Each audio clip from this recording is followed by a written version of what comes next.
악액질은 암 환자의 사망 원인 중에 50% 이상을 차지하는데 세포가 영양실조 상태가 되어 몸이 극도로 쇠약해지는 것이다. 림프액은 림프 모세관에서 좀 더 두꺼운 림프관으로 흘러들어가는데요. 그 흐름 중간중간에 있는 림프샘, 우리는 임파선이라고 잘 알고 있죠. 유해물질이 파괴되거나 중화되는 과정을 거친다고 합니다. 그런데 만약 림프액이 순환하지 못한다면 어떻게 될까요? 치우지 못한 노폐물이 쌓여서 막혀버린 배수구를 연상하면 됩니다. 싱크대에 배수구가 일주일, 2주일이나 막혀있다고 생각해보자. 고인물은 점점 지저분해진다. 이 상태를 악액질, 카캑시아라고 하네요. 그죠? 노폐물이 림프액 속에 축적되면 노폐물의 독소는 말할 것도 없고 영양소가 세포로 전달되지 못해 개개의 세포는 영양실조 상태가 된다. 결국 혈액순환의 핵심은 장단지부터 발바닥까지에 있다. 혈액순환을 좋게 하는 3가지 발 마사지가 있는데요. 첫 번째가 장단지를 마사지한답니다. 아킬레스건부터 무릎 뒤쪽까지 장단지를 정성껏 마사지한다. 세게 할 필요는 없고 자신이 기분 좋다고 느끼는 강도가 적당하다. 한쪽 다리에 2분 정도의 시간을 들인다. 회사에서 일하는 중간에 해도 좋다. 이게 무슨 말이냐면요. 제가 한번 이미지를 좀 보여드릴게요. 네, 요겁니다. 요렇게 해서 여기 밑에 발목부터 요렇게 해서 왔다 갔다 하시라는 얘기입니다. 예, 주먹을 꽉 쥐시고 하셔도 되겠죠. 이렇게. 예, 회사에서 또 혹은 틈날 때마다 요렇게 마사지 하시면 됩니다. 그 다음 두 번째로는 발바닥을 세로로 접어준다. 예, 덧붙여서 발목을 돌린다고 합니다. 이 마사지는 목욕 후나 취침 전에 하면 좋다. 한쪽 발바닥이 자신 쪽을 향하게 한 후에 발바닥을 세로로 접는다. 천천히 접고 천천히 풀어준다. 30회 정도 반복하고 다른 발도 똑같이 반복한다고 합니다. 정맥의 흐름이 좋아져서 발바닥이 후끈후끈해진다고 합니다. 발바닥을 세로로 반으로 접듯 천천히 모아주고 천천히 원래 상태로 되돌린다고 하는데요. 이것도 책에 있는 이미지 한번 같이 보도록 하겠습니다. 네, 발바닥을 이렇게 접으라는 얘기입니다. 이렇게. 예, 손으로, 양쪽 손으로 이렇게, 예, 세로로 접고 피고, 그렇게 하시라는 말씀입니다. 저도 세로로 접으라고 어떻게 접는 거지 생각을 했는데, 예, 책에서 이렇게 접으라고 친절히 나와 있네요. 그 다음에는 막대기로 발바닥의 반사구를 정성껏 마사지한다. 발이 딱딱해지고 차가운 얼음을 대고 싶을 정도로 화끈거릴 때는 상당히 중증인 상태이다. 이때는 다른 방법이 없다. 시판하는 발 마사지 전용 막대를 구입한다. 이거 보니까 쿠팡 같은 데 보니까 발 마사지 전용 막대기도 많고요. 뭐 집에 있는 거 하시면 되겠죠. 첫 번째, 발 마사지 막대로 콩팥의 반사구인 발바닥의 장심을 잘 문지르면서 안쪽 복사뼈 방향으로 흐르는 길을 만든다. 장심이라는 것은 발의 아치를 얘기합니다. 아치, 움푹 들어간 부분, 거기서부터 복사뼈까지 이렇게 흐르는 길을 만든다고 하고요. 두 번째, 아픈 곳, 화끈거리는 곳을 잘 문질러 주고요. 세 번째, 앞에 2가지를 반복해서 몸속 체액의 흐름을 좋게 하고 발바닥의 장심, 즉 움푹 파인 부분을 잘 문지른다고 합니다. 안쪽 복사뼈로 흐르는 길을 잘 만든다고 하는데요. 우리가 보시면 요거는 이미지를 한번 볼까요? 이렇게 발바닥, 예, 발 반사구가 있죠. 요거는 제가 사진으로 올려놓을게요. 요거 올라갈 때 제가 커뮤니티에다가 올려놓을 때가 여기 발바닥에 이게 반사구가 본인이 안 좋은 거 다 연결돼 있죠. 요거 다 제가 안 들어도 다 있으시겠지만 요거 한번 보시고요.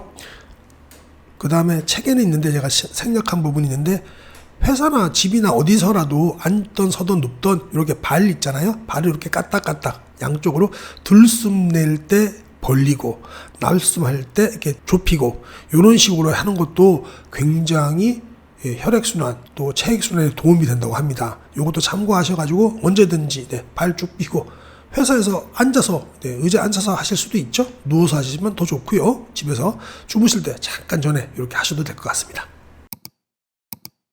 흐르면 살고 멈추면 죽는다. 당신 몸속의 물은 잘 돌고 있습니까? 365일 결리고 뭉치고 아픈 당신, 순환이 답이다. 만성 통증에 시달리는 현대인들은 많지만 왜 아픈지 정확히 알고 있는 사람은 드물다.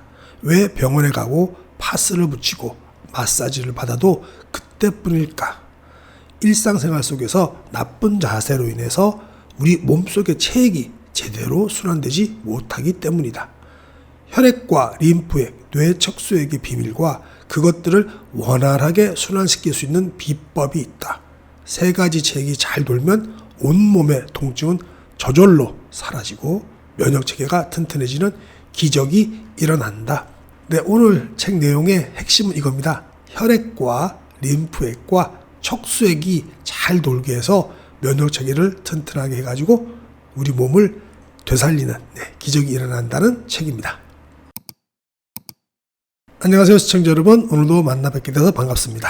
여러분의 소중한 시간을 아껴드리기 위해서 책의 핵심 내용만 쏙쏙 빼서 전달해드리는 건강 스케치입니다. 오늘 소개할 책은요, 3가지 체액이 내 몸을 살린다입니다. 흐르면 살고 멈추면 죽습니다. 저자분이신데요, 볼까요? 이거 강연을 하시는 걸 캡처를 받은 것 같아요. 지은이는 가타히라 에츠코님이시고요. 펴낸 곳은 라엔눈입니다. 이 가타히라 에츠코님은요, 일본 공인 안마사입니다. 마사지 지압사고 정체사 면허증을 가지고 있다는데, 우리나라에는 정체사라는 게 없는데 안마 마사지 하시는 분 같아요. 근데 이분이 이제 의과대학에서도 공부도 열심히 하시고 해부학을 위해서, 그리고 30여 년간 5만 명이 넘는 사람을 시술하면서 이 병의 근본 원인들을 바로잡는 시술법으로 유명세를 타셨다고 합니다. 그래서 이렇게 교주처럼 강연도 잘 하시는 걸로 알고 있습니다. 책 내용이 너무 좋아요. 우리는 주로 혈액에 대해서만 알고 있지만 진짜 이 3가지 체액이 얼만큼 중요한지, 또 그리고 그걸 잘 돌게 하는 비법들을 이 책에서 알려주고 있으니까요. 오늘 첫 번째 시간입니다. 총 3부로 할 것 같아요. 첫 번째 시간 들어가 보도록 하겠습니다. 우리 몸의 70%가 물이라는 거는 초등학생도 다 알고 있죠. 그 물이 어떤 형태로 존재하는지에 대해서는 관심이 없습니다. 모두가 잘 알고 있는 혈액 외에도 림프액과 뇌 척수액이 잘 순환해야 면역체계가 제대로 유지되고 만성적인 어깨 결림과 요통 등에서 벗어날 수가 있습니다. 이 책은 인체의 하수도 역할을 하는 림프액과 뇌와 척수에 영양을 공급하는 호르몬을 전달하는 뇌 척수액의 순환을 방해하는 우리 현대인들의 나쁜 습관, 자세에 대해서 주목해갖고 그 해결책을 알려줍니다. 첫 번째, 인체의 70%는 물. 그런데 어떤 물? 오이가 95%, 토마토가 94%, 양배추가 96%라고 합니다. 이는 채소에 함유된 수분의 비율이다. 오이, 토마토, 양배추가 수분이 굉장히 많습니다. 그죠? 채소는 수분이 전부라고 해도 과언이 아니다. 신선하고 맛있는 채소는 수분으로 채워져 탱글탱글한 상태다. 반면 시든 채소는 수분이 빠진 상태를 말한다. 사람도 다르지 않다. 태아는 체중의 90%, 신생아는 약 75%, 어린이는 약 70%, 성인은 약 60에서 65%, 노인은 50에서 55%가 수분이다. 어린이와 노인의 체내 수분량 차이가 굉장히 놀랍죠. 어린이 같은 경우는 70%인데 우리 노인분들은 50% 정도밖에 안 되는 거니까요. 아무튼 인체는 뼈, 근육, 내장, 뇌 등이 둥둥 떠 있는 물풍선이라고 할 수 있다. 그런데 인체의 70%가 물이라는 사실은 초등학생도 알지만 그 물이 어떤 형태로 존재하는가라는 질문엔 대답이 막힌다. 기껏해야 혈액, 타액, 눈물, 콧물이다. 우리가 잘 모르고 있지만 너무 중요한 체액 2가지가 더 있다. 바로 림프액과 뇌 척수액이다. 인체 구석구석을 순환하는 체액 삼총사. 이 책의 역할은 의사들이 어렵게 말하는 의학적인 내용을 쉽고 간단하게 설명하는 것이다. 네, 진짜 그렇더라고요. 그래서 이 책을 저도 선정했습니다. 지금까지의 설명을 통해 체액이 중요하며 체액 덕분에 생명을 유지할 수 있다는 것을 대략적으로 이해했을 것이다. 이번에는 조금 더 자세하게 알아보자. 체액이란 몸속에 있는 액체의 총칭이다. 콧물이나 침 등도 체액이지만 이 책에서는 혈액, 림프액, 그리고 좀 낯설지만 뇌와 뇌 척수를 지키는 중요한 체액인 뇌 척수액을 중심으로 그 생성 과정과 순환에 대해서 설명하고자 한다. 체액이 충분하고 그 기능을 제대로 하고 있다면 몸은 건강을 유지할 수 있다. 몸의 60% 이상을 정하는 액체가 온몸을 돌아다니며 영양소와 산소를 몸 구석구석까지 전달하고 노폐물과 이산화탄소를 몸 밖으로 배출하기 위해 바쁘게 움직이고 있다. 이렇게 몸 구석구석을 돌아다니는 기능을 담당하는 조직을 총칭해서 우리는 순환계라고 합니다. 체액은 소화관에서 영양을 흡수해갖고 소화기계, 코에서 폐까지죠. 배설계, 입에서 항문이고요. 노폐물을 교환받는다. 노폐물은 콩팥하고 요도까지네요. 그런데 이런 과정이 정상적으로 진행되기 위해서는 체액이 규칙적으로 온몸을 순환해야 한다. 이를 순환계라고 하는데 체액이 흐를 수 있는 관과 압력을 가해주는 펌프 같은 기관들로 이루어져 있다. 순환계에는 다음에 세 가지가 존재한다. 첫째는 혈관계다. 혈액이 지나가는 길인 혈관과 혈액을 순환시켜주는 심장 등이 여기에 포함된다. 혈액은 심장이 가하는 압력으로 동맥을 타고 온몸으로 퍼져나간다. 모르시는 분 없죠? 혈액은 모세혈관에 도달해 세포에 영양분과 산소 등을 전해주고 정맥을 거쳐 심장으로 복귀한다. 알쏭달쏭한 림프액과 림프계. 저도 이거 항상 알쏭달쏭 하더라고요. 여기서 한번 우리 제대로 짚고 넘어갈게요. 두 번째 순환계로는 림프계가 있다. 혈관계와 달리 림프계는 림프관과 림프샘으로 이루어져 있고 조금 독립적으로 존재한다. 림프관을 통해 흐르는 체액을 림프액이라고 한다. 벌레 물린 곳이 가려워 긁다 보면 처음에는 피가 나오다가 점차 무색 투명한 액체가 나오죠. 그것이 바로 림프액입니다. 그러면 림프액은 어떻게 만들어질까요? 림프액을 알려면 일단 조직액이 무엇인지를 알아야 하는데요. 심장에서 보낸 혈액이 모세혈관에 도달하면 모세혈관의 얇은 벽에서 혈액의 액상 성분인 혈장이 여과되어 모세혈관 밖으로 퍼져나가게 된다고 합니다. 이렇게 밀려나온 혈장 성분이 조직액입니다. 우리 몸속의 모든 세포는 이 조직액에 담겨 있다고 이해하시면 됩니다. 조직액은 세포에 산소와 영양소를 전달하는 한편 세포의 대사작용으로 만들어진 이산화탄소와 노폐물을 받아들인다고 합니다. 자신의 일을 마친 조직액은 90% 정도가 원래 왔던 모세혈관으로 돌아가는데 그 남은 10% 약 2리터 정도의 조직액은 림프 모세관에서 흡수한다고 합니다. 이게 중요한 내용 같아요. 그래서 림프 모세관의 막은 투과성이 매우 커서 박테리아 등의 병원체도 쉽게 통과할 수가 있는데요. 림프 모세관이 유해물질 전용 통로인 이유가 이것이라고 합니다. 림프 모세관을 통해서 림프계로 들어간 조직액을 우리는 림프액이라고 합니다. 결국은 이제 이 10% 남은 10%죠. 얘가 림프액이라고 볼 수 있겠죠. 림프액은 림프 모세관에서 좀 더 두꺼운 림프관으로 흘러 들어가는데요. 그 흐름 중간중간에 있는 림프샘, 우리는 임파선이라고 잘 알고 있죠. 유해물질이 파괴되거나 중화되는 과정을 거친다고 합니다. 그런데 만약 림프액이 순환하지 못한다면 어떻게 될까요? 치우지 못한 노폐물이 쌓여서 막혀버린 배수구를 연상하면 됩니다. 싱크대에 배수구가 일주일, 2주일이나 막혀있다고 생각해보자. 고인물은 점점 지저분해진다. 이 상태를 악액질, 카케시아라고 하네요. 그죠? 이거는 우리가 카케시아, 이유준 박사님 강의에서도 많이 배웠죠? 이 악액질이 결국은 문제죠. 네. 노폐물이 림프액 속에 축적되면 노폐물의 독소는 말할 것도 없고 영양소가 세포로 전달되지 못해 개개의 세포는 영양실조 상태가 된다.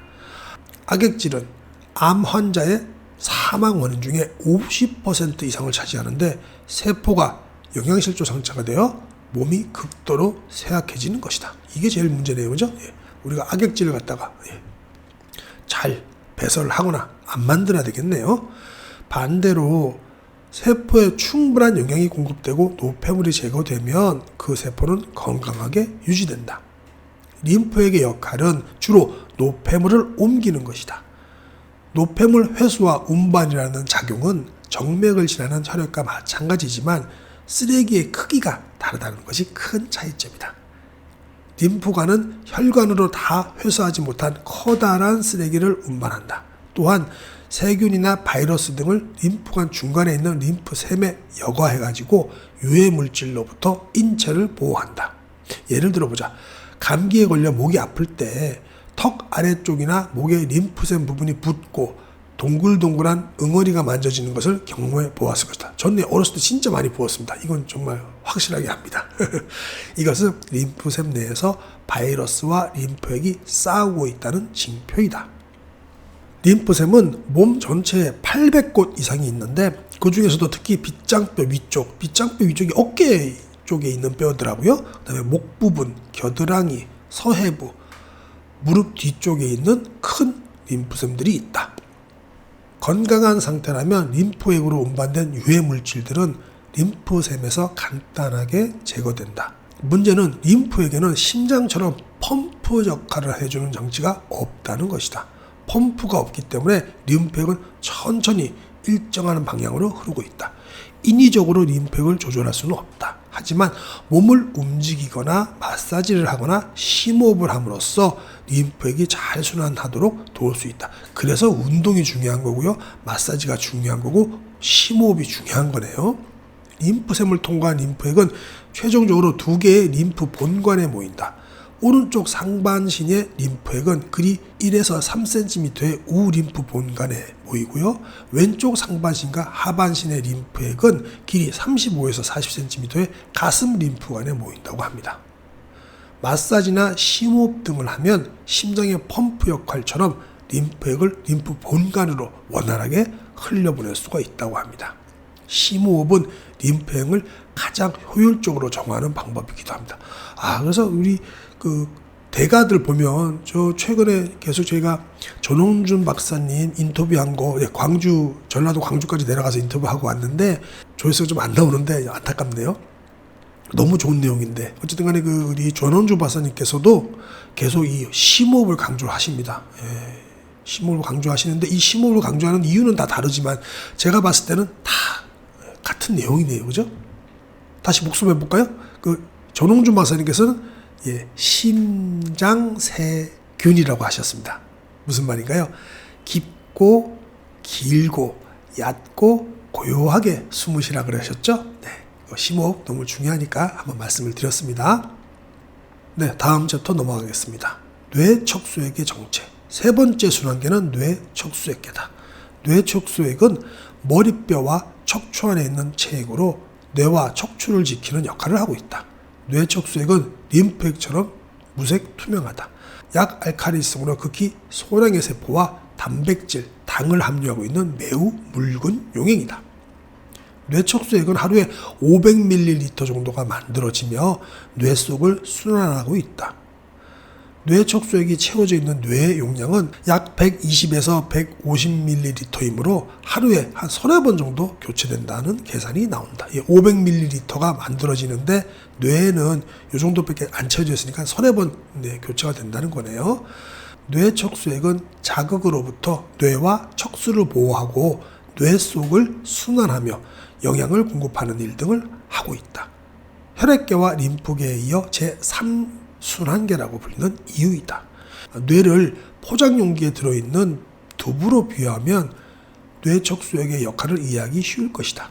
포장된 두부를 벽에 던지면 속에 물이 있어서 두부가 바로 으깨지지 않는다. 이와 마찬가지로 머리를 벽에 세게 부딪혀 머리뼈에 커다란 충격이 가해져도 뇌척수액이 완충제 역할을 해주기 때문에 뇌가 크게 다치지 않는다. 대단히 중요한 체액인 셈이다. 뇌척수액은 머리의 뇌실이라는 부분에서 만들어져 전용 통로로 이동한 다음에 최종적으로 정맥으로 들어가거나 림프액과 섞여 혈관계 또는 림프계로 흡수된다. 수두증이라는 병명을 들어본 적이 있는가? 순환이 잘 안 되어서 뇌 안에 뇌척수액이 고임으로써 뇌의 압력이 높아져 두통, 구토, 경련, 정신증상 등 다양한 증상을 일으키는 질환이다. 또한 교통사고로 뇌척수액이 새어나가 후유증이 심해지는 경우도 있다. 이처럼 뇌척수액은 잘 알려져 있지 않지만 매우 중요한 제3의 순환계다. 소량이라도 뇌척수액이 늘어나거나 줄어들면 심각한 사태가 발생한다는 사실을 꼭 기억하자. 뇌척수액의 생산과 순환이 원활하지 않을 경우에는 다음과 같은 증상이 나타난다. 첫째, 피곤한 상태가 지속되고, 둘째, 기력이 없고, 셋째, 의욕이 생기지 않고, 넷째, 나른하고 늘, 다섯 번째, 몸이 무겁다라고 생각하면 뇌척수액의 생산과 순환이 원활하지 않기 때문이다라고 보시면 될 것 같습니다. 자, 다음 챕터 볼게요. 혈액, 잘 알고 있다는 착각. 조금은 생소한 뇌척수액과 달리 혈액은 누구나 다 잘 알고 있다고 생각한다. 평상시엔 혈액의 존재를 의식하지 않으며 그다지 고마워하지도 않는다. 당연하죠. 우리가 공기에 대해서 고마움 못 느끼듯이. 하지만 의외로 우리가 혈액에 대해 잘 모르고 있는 부분이 있다. 혈액은 동물의 중요한 체액으로 온몸의 세포에 영양분과 산소를 전달하고 이산화탄소와 노폐물을 내보내고 있죠. 사람의 혈액량은 체중의 약 13분의 1이라고 합니다. 체중이 70kg이면 약 5kg이 혈액인 셈이라고 합니다. 그러면 혈액은 적혈구, 백혈구, 혈소판 등의 고체 성분이 약 45%이고 나머지는 액체 성분인 혈장이다. 여기에는 뭐 이런 것들이 들어있다고 합니다. 혈장의 약 90%는 물이며 이 속에 단백질, 당질, 지질, 전해질, 무기질, 산소, 비타민, 호르몬 등이 용해되어 있다. 어릴 때는 전신의 골수에서 혈액이 만들어지지만 성인이 되면 체간 이외의 골수는 조혈 능력이 사라진다. 성인의 피는 흉골, 조골, 척추, 골반 등에서 만들어진다고 합니다. 특히 골반을 구성하는 엉덩이뼈에는 조혈세포가 많아서 혈액의 절반 이상이 엉덩이뼈에서 만들어진다고 하네요. 이것도 좀 몰랐습니다. 혈액의 주요 기능은 다음과 같다. 알겠지만은 좀 짚고 넘어가겠습니다. 면역 기능이 있고요. 산소와 이산화탄소의 운반, 그리고 호르몬 운반, 당, 지질, 아미노산, 단백질 등의 에너지원을 운반하고 체온, 체액의 삼투압 및 pH를 조종하고요. 각 조직에서 만들어지는 대사산물을 폐와 콩팥 등의 배설기관으로 운반하는 기능을 합니다. 이처럼 여러 가지 중요한 역할을 하고 있는 혈액이지만 심장이 알아서 잘 순환시키고 있기 때문에 굳이 혈액의 순환에 대해 생각하지 않고 살 수 있다. 하지만 여기서 다시 한번 짚고 넘어가야 할 것이 있다. 그것은 심장에서 나가는 혈관인 동맥은 심장이 펌프 작용을 해주지만 심장으로 들어오는 혈관인 정맥에는 펌프가 없다는 사실이죠. 제가 이거 다른부터 말씀드렸죠. 그래서 정맥에는 판막이 있습니다. 그렇다면 혈액은 어떻게 심장으로 돌아갈까? 정맥의 펌프 역할을 해주는 것이 바로 장단지의 근육이다. 제2의 심장이라고 그러죠. 그래서 종아리 장단지 항상 마사지하거나 까치발서기 하거나 운동을 계속 하셔야 되겠죠. 또한 장단지 근육의 대부분은 발바닥으로 연결되어 있어서 발바닥의 근육 운동도 중요하다. 결국 혈액순환의 핵심은 장단지부터 발바닥까지에 있다. 이걸 한번 강조를 한번 해볼까요? 결국 혈액순환의 핵심은 장단지부터 발바닥까지에 있다.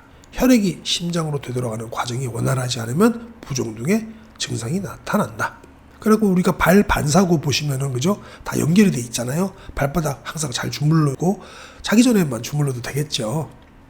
순환의 핵심은 장단지라는 챕터 보시겠습니다. 지금까지 설명했듯이 림프액과 뇌축수액을 순환시키면 자연 치유력이 높아진 상태가 된다. 그러면 혈액은 어떨까? 심장에서 보내진 혈액은 혈관을 통해 몸 구석구석에 있는 모세혈관으로 영양분과 산소를 운반한다. 그리고 그 중간에 혈액 성분의 일부가 혈액 밖으로 배어나와 피하 조직과 세포에 영양분을 공급하고 노폐물과 이산화탄소를 걷어들여서 다시 혈관으로 들어간다. 그리고 최종적으로 심장으로 돌아가게 된다. 그 시간은 약 60초이다. 피가 심장에서 딱 나가자마자 다 돌고 나서 다시 심장으로 돌아오는 게 60초라는 얘기입니다. 이런 순환은 우리가 살아있는 동안 계속 이어진다. 심장에서 나가는 혈관이 동맥이고 심장으로 들어오는 혈관이 정맥입니다. 다 알고 계시죠? 동맥은 심장이라는 펌프가 일정한 리듬으로 혈액을 밀어내고 혈액은 일제히 몸의 끝부분을 향해 달려간다. 동맥의 혈액은 노력하지 않아도 심장의 펌프질로 온몸으로 보내진다. 한편 돌아오는 정맥에서 펌프 역할을 하는 것은 장단지의 근육이다. 이게 핵심이죠? 장단지의 근육. 장단지 근육이 꽉 조이면 근육 사이를 달려 심장으로 돌아가는 정맥이 눌리게 된다. 마치 레몬을 꽉 쥐어짜듯이 혈액을 위로 밀어 올리는 것이다. 정맥에 혈액이 역류하는 것을 막기 위해 밸브가 붙어 있다. 판막이 붙어 있습니다. 그런데 현대인들은 육체 노동을 하지 않아서 장단지 근육을 사용할 기회가 별로 없다. 인위적인 방법을 써서라도 정맥 펌프의 작동을 촉진시켜야 한다. 다음은 정맥 펌프를 작동시키는 3가지 방법이다. 볼까요? 혈액순환을 좋게 하는 3가지 발 마사지가 있는데요. 첫 번째가 장단지를 마사지한답니다. 아킬레스건부터 무릎 뒤쪽까지 장단지를 정성껏 마사지한다. 세게 할 필요는 없고 자신이 기분 좋다고 느끼는 강도가 적당하다. 한쪽 다리에 2분 정도의 시간을 들인다. 회사에서 일하는 중간에 해도 좋다. 이게 무슨 말이냐면요. 제가 한번 이미지를 좀 보여드릴게요. 네, 요겁니다. 요렇게 해서 여기 밑에 발목부터 요렇게 해서 왔다 갔다 하시라는 얘기입니다. 예, 주먹을 꽉 쥐시고 하셔도 되겠죠. 저게. 예, 회사에서 또 혹은 틈날 때마다 요렇게 마사지 하시면 됩니다. 그 다음 두 번째로는 발바닥을 세로로 접어준다. 예, 덧붙여서 발목을 돌린다고 합니다. 이 마사지는 목욕 후나 취침 전에 하면 좋다. 한쪽 발바닥이 자신 쪽을 향하게 한 후에 발바닥을 세로로 접는다. 천천히 접고 천천히 풀어준다. 30회 정도 반복하고 다른 발도 똑같이 반복한다고 합니다. 정맥의 흐름이 좋아져서 발바닥이 후끈후끈해진다고 합니다. 발바닥을 세로로 반으로 접듯 천천히 모아주고 천천히 원래 상태로 되돌린다고 하는데요. 이것도 책에 있는 이미지 한번 같이 보도록 하겠습니다. 네, 발바닥을 이렇게 접으라는 얘기입니다. 이렇게. 예, 손으로, 양쪽 손으로 이렇게, 예, 세로로 접고 피고, 그렇게 하시라는 말씀입니다. 저도 세로로 접으라고 어떻게 접는 거지 생각을 했는데, 예, 책에서 이렇게 접으라고 친절히 나와 있네요. 그 다음에는 막대기로 발바닥의 반사구를 정성껏 마사지한다. 발이 딱딱해지고 차가운 얼음을 대고 싶을 정도로 화끈거릴 때는 상당히 중증인 상태이다. 이때는 다른 방법이 없다. 시판하는 발 마사지 전용 막대를 구입한다. 이거 보니까 쿠팡 같은 데 보니까 발 마사지 전용 막대기도 많고요. 뭐 집에 있는 거 하시면 되겠죠. 첫 번째, 발 마사지 막대로 콩팥의 반사구인 발바닥의 장심을 잘 문지르면서 안쪽 복사뼈 방향으로 흐르는 길을 만든다. 장심이라는 것은 발의 아치를 얘기합니다. 아치, 움푹 들어간 부분, 거기서부터 복사뼈까지 이렇게 흐르는 길을 만든다고 하고요. 두 번째, 아픈 곳, 화끈거리는 곳을 잘 문질러 주고요. 세 번째, 앞에 두 가지를 반복해서 몸속 체액의 흐름을 좋게 하고 발바닥의 장심 즉 움푹 파인 부분을 잘 문지른다고 합니다. 안쪽 복사뼈로 흐르는 길을 잘 만든다고 하는데요. 우리가 보시면 요거는 이미지로 한번 볼까요? 이렇게 발바닥, 예, 발 반사구가 있죠. 요거는 제가 사진으로 올려놓을게요. 요거 올라갈 때 제가 커뮤니티에다가 올려놓을 때가 여기 발바닥에 이게 반사구가 본인이 안 좋은 거 다 연결돼 있죠. 요거 다 제가 안 들어도 다 있으시겠지만 요거 한번 보시고요.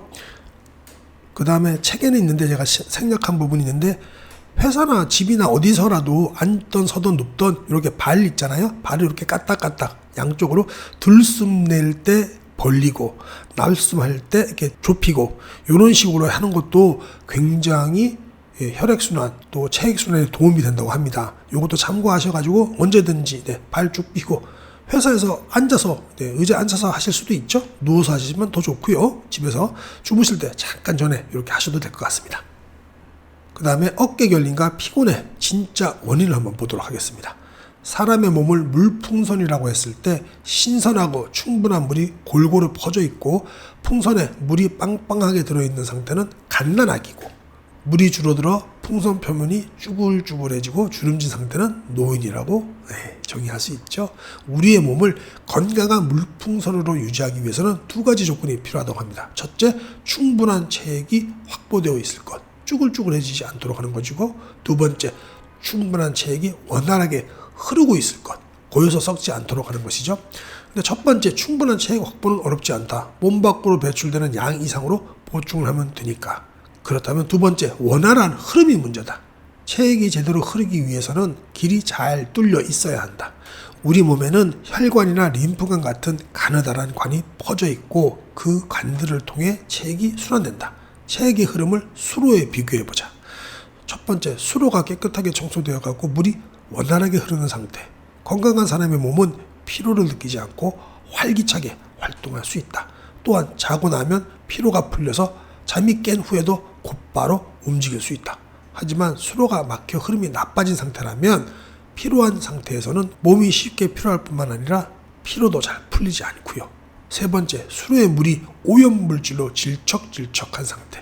응고된 몸은 늘 뻐근하고 무릎 뒤나 겨드랑이 쪽에 응어리가 만져지는 상태라고 합니다. 무릎 뒤 그리고 겨드랑이 쪽, 여기가 몸에서 비교적 큰 임파선이 있는 데라고 아까 위에서 말씀하셨죠. 그러니까 거기가 만져진다고 하는 것은 안 좋다는 얘기죠. 네 번째, 질척해진 물이 통로에 들러붙어 흐름을 막는 상태. 재고 안 좋겠죠? 통증 상태의 몸은 야간통, 요통, 오십견 등 상시적인 통증과 결림에 시달린다. 자, 이제 복습해 보겠습니다. 인체를 건강한 물풍성 상태로 유지하는 조건은 두 가지. 첫 번째, 충분한 체액을 확보해 주름지지 않게 하고, 둘째, 체액을 잘 흐르게 해서 통증이 생기지 않도록 해야 된다. 이 두 가지가 제일 중요하겠네요. 그죠? 자, 이제 마지막 챕터 한번 보도록 하겠습니다. 인체의 배설 기능도 체액 덕분이다. 인체는 끝없이 흡수하고 배출하며 생명활동을 하고 있다. 매일 여러 가지 것을 먹고 대변과 소변을 배출하며 살아간다는 의미다.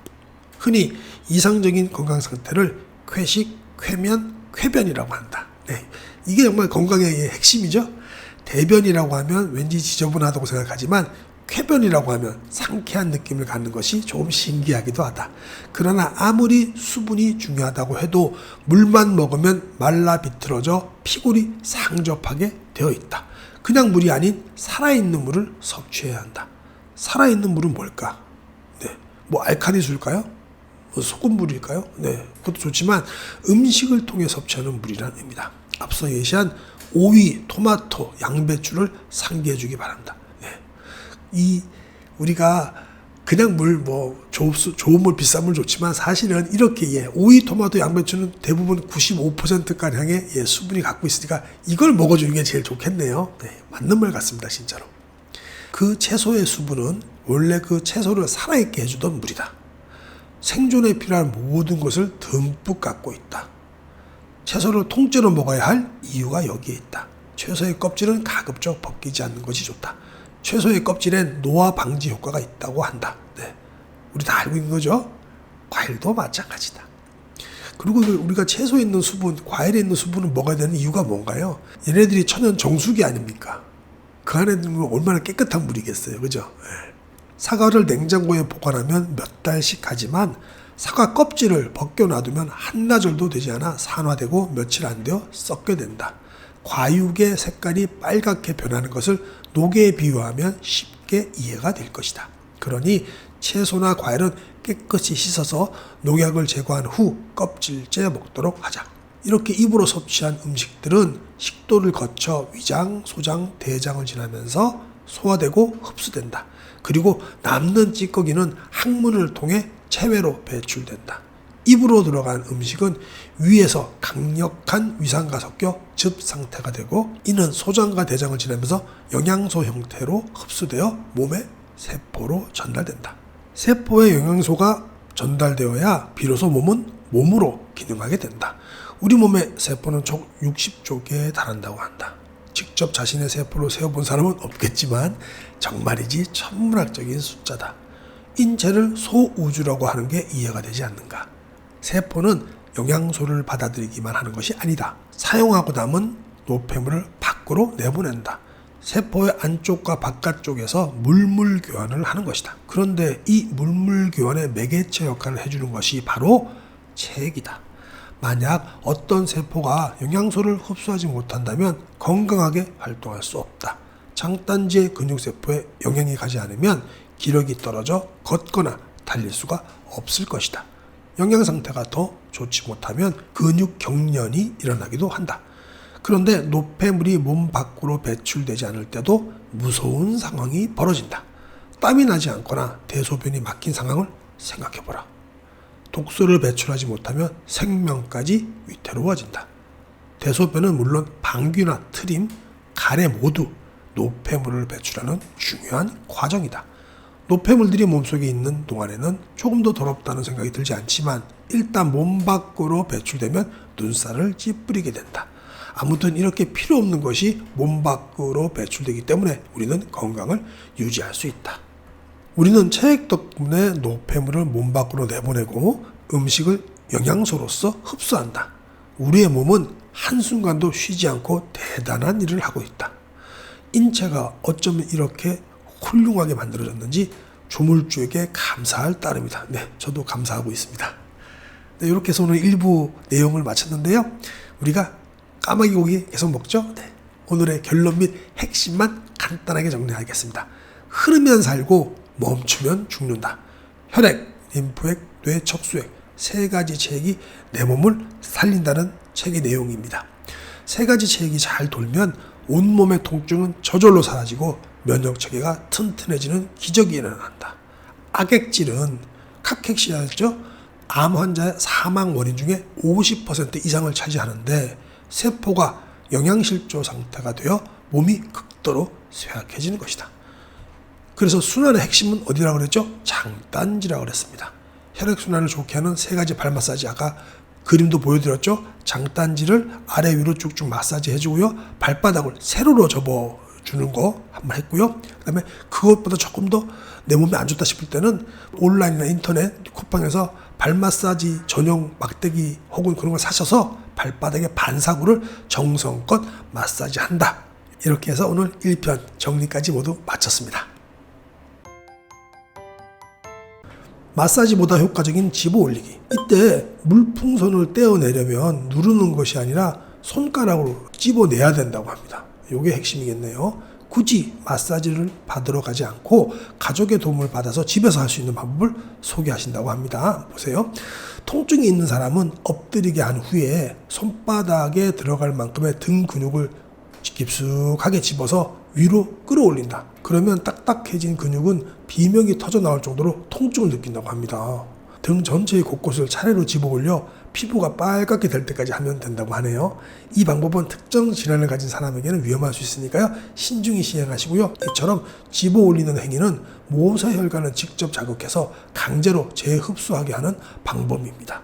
기본적으로 다음에 세 가지 균형을 유지하면 특별하게 무언가 운동을 하지 않아도 깊은 수면을 취해 건강하게 지낼 수 있다. 첫 번째가 구조에 맞춰 올바르게 사용한다. 구조론이고요. 두 번째가 올바르게 연료를 태운다. 순환 영양론이고요. 세 번째, 온화한 운전사가 운전한다. 마음을 운전하는 뜻이겠죠.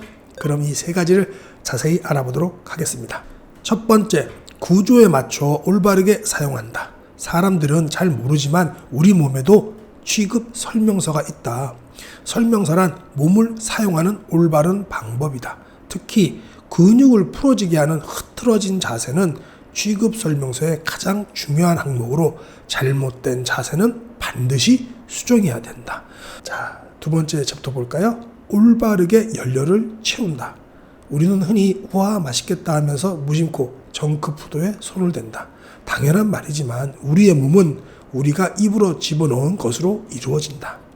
혈액은 3개월, 뼈는 11개월이면 완전히 새롭게 교체된다. 혈액의 묽은 성분인 적혈구의 수명이 3개월이므로 혈액의 교체 주기 역시 3개월이다. 이건 며칠 전에 제가 전홍준 박사님 거 올린 거에서도 전홍준 박사님께서도 그렇게 말씀하셨습니다. 최근 3개월 동안 내가 먹은 것이 내 혈액의 정체다. 그리고 11개월 전부터 먹어왔던 것이 내 뼈의 원료이다. 지금 먹은 것은 곧바로 몸에 해를 가하지는 않지만 3개월 후 혹은 11개월 후에 자신에게 영향을 미치는 것이다.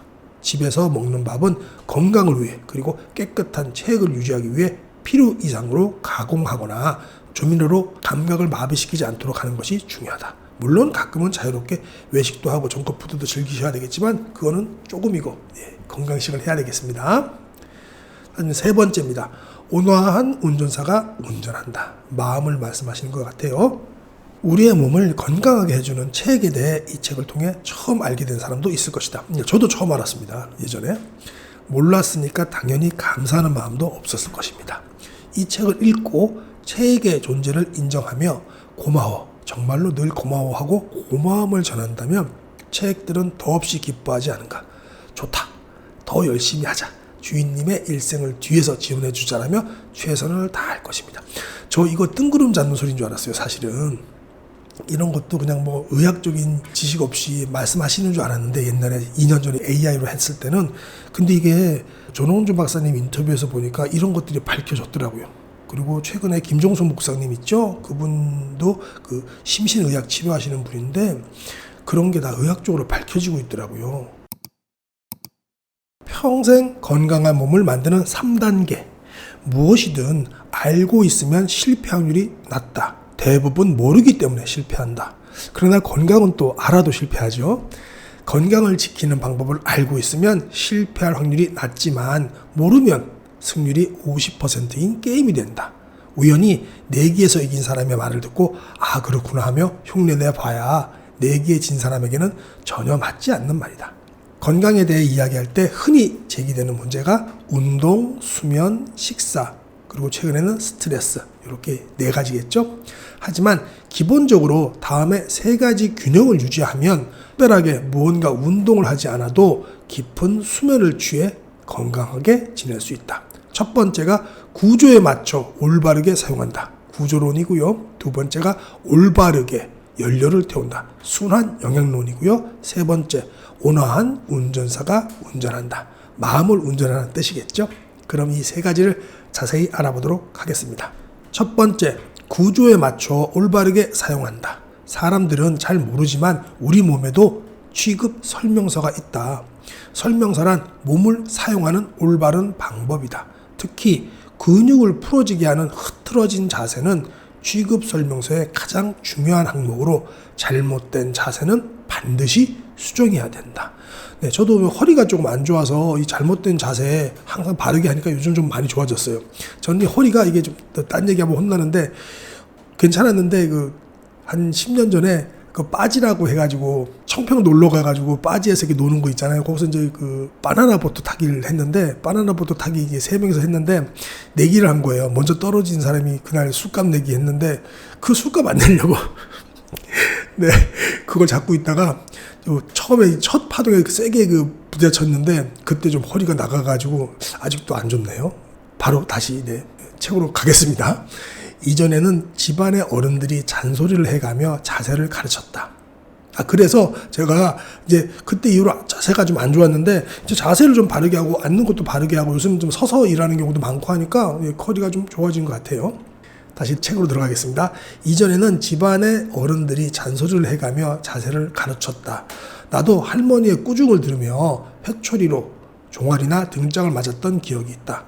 하지만 지금은 그러한 연장자가 함께 사는 경우도 드물고 누구도 자세에 대해 얘기해주지 않는다.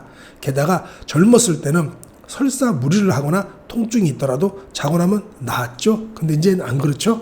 그 경험을 20년 이상 반복하게 되면 몸은 잠을 자면 낫는다라고 학습하게 되죠. 그래서 중장년 이후가 되어 통증이 있어도 자면 낫는다고 생각하고 자세가 중요하다는 말을 들어도 좀처럼 경각심을 가지지 못한다. 결국 무릎이 아파 계단을 오르지 못하거나 요통, 어깨 결림, 두통 등이 생기면 대체 왜 아픈 걸까라고 짜증을 내고 불안해한다. 병원에 가서 엑스레이를 찍으면 의사들은 노화라는 한마디 말로 진단을 끝낸다. 대부분의 사람들은 나이가 들어서 아픈 것은 당연하다고 착각을 하며 살아간다. 몸을 구조상 올바른 위치에 두고 사용하면 몸의 부담을 최소화하고 낭비 없이 살 수 있다. 이거 중요한 부분이니까요. 한번 다시 볼까요? 이 대부분의 사람들이 나이 드는 걸 당연하다고 생각하는데 그렇지 않습니다. 몸을 구조상 올바른 위치에 두고 사용하면 몸의 부담을 최소화하고 낭비 없이 사용할 수 있답니다. 실제로 그렇죠. 연세 많으신 분들도 지금도 왕성하게 활동하시는 분도 있고 신체 능력 좋으신 분들 많으니까요. 나이가 들어서 아픈 게 아닙니다. 같은 동작을 해도 올바르게 사용하는 사람과 등을 굽히고 턱을 내밀고 하는 사람과는 겉모습도 다르지만 무엇보다 피로의 정도가 전혀 다르다. 이게 딱 생각만 해도 그죠? 한 분은 좀 노친내 같고 노친내라는 표현이 적당할지 모르겠지만 한 분은 좀 청년 같고 그렇습니다. 여기서 중요한 것은 몸이라는 물풍선을 밀거나 누르거나 비틀지 말고 둥근 상태 그대로 사용하는 것이다. 굳이 둥근 물풍선을 비틀거나 찌그러뜨릴 필요는 없다. 둥근 상태로 물을 가득히 채워두면 물풍선으로 완벽하게 기능한다. 우리 선생님께서는 1편에서도 그랬지만 우리 몸을 물풍선이라고 비유를 하셨죠. 그래서 그 얘기입니다. 자, 두 번째 챕터 볼까요? 올바르게 연료를 채운다. 우리는 흔히 우와 맛있겠다 하면서 무심코 정크푸드에 손을 댄다. 당연한 말이지만 우리의 몸은 우리가 입으로 집어넣은 것으로 이루어진다. 혈액은 3개월, 뼈는 11개월이면 완전히 새롭게 교체된다. 혈액의 묽은 성분인 적혈구의 수명이 3개월이므로 혈액의 교체주기 역시 3개월이다. 이건 며칠 전에 제가 전홍준 박사님 거 올린 거에서도 전홍준 박사님께서도 그렇게 말씀하셨습니다. 그래서 이 3개월이 다이어트나 체질 개선의 기준이 되는 것이다. 다이어트를 해본 사람은 잘 알 것이다. 뼈도 1년이면 전부 교체된다. 네, 이것도 뭐 논란이 있지만 전홍준 박사님께서도 1년 6개월이면 다 교체가 된다고 합니다. 뼈가 교체된다는 말을 못 믿는 사람들을 위해 사례를 하나 설명하겠다. 필자가 개업하고 2년이 되던 해였다. 70을 넘기고 골다공증 진단을 받은 여성이 찾아왔다. 그 후 그녀는 한 달에 한 번 내원하고 있었는데 1년이 지난 어느 날 골다공증이 좋아졌다는 반가운 소식을 전했다. 개업하고 나서 이렇게 골다공증이 바로 낫는 게 아닌데 그죠? 70이 또 넘어가지고 무슨 일일까요? 개업하고 얼마 되지 않았던 때라 특히 흥미로웠던 나는 절호의 기회라고 생각해 그녀를 붙잡고 자세하게 물어보았다. 그리고 이런 얘기를 들었다.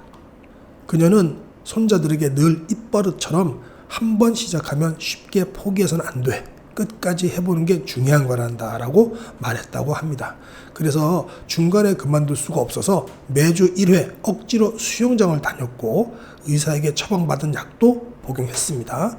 그리고 일광욕을 위해서 매일 조금씩이지만 산책도 계속했다고 합니다. 그리고 작은 생선이나 해초를 많이 먹으려고 노력했다고 하네요. 그렇게 했더니 1년 후에 검사해서 골다공증이 치료되었다고 나이에 상응하는 상태로 돌아왔다는 것입니다.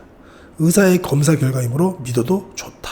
역시 뼈는 1년이면 교체된다는 사실을 확신하게 된 계기였다. 뭐 이건 뿐만 아니라도 의학적으로도 이제 1년 6개월이면 뼈도 완전히 새로 바뀌죠. 근데 여기서 잠깐 말씀드리면 그러면 우리 암세포도 1년 6개월이면 최대한 가더라도 교체가 되는데 그게 뭐가 중요한 건가요? 이 할머니처럼 70대 할머니처럼 어머님처럼 이렇게 이런 거 실천을 해야 되겠죠. 이게 다 좋은 습관 실천하신 거잖아요. 그러면 지금 암에 걸리셨던 병에 걸리셨던 암세포가 퍼졌던 병에 걸려있는 세포가 퍼졌던 상관없이 1년 6개월 최소한 1년이라도 다시 바른 생활을 하고 바른 식습관을 가지고 좋은 마음 가지고 운동을 한다면 병이 살아있을 수가 없을 것 같아요. 반대로 얘기하면 다시 책으로 돌아가겠습니다. 최근 3개월 동안 내가 먹은 것이 내 혈액의 정체다. 그리고 11개월 전부터 먹어왔던 것이 내 뼈의 원료이다. 지금 먹은 것은 곧바로 몸에 해를 가하지는 않지만 3개월 후 혹은 11개월 후에 자신에게 영향을 미치는 것이다.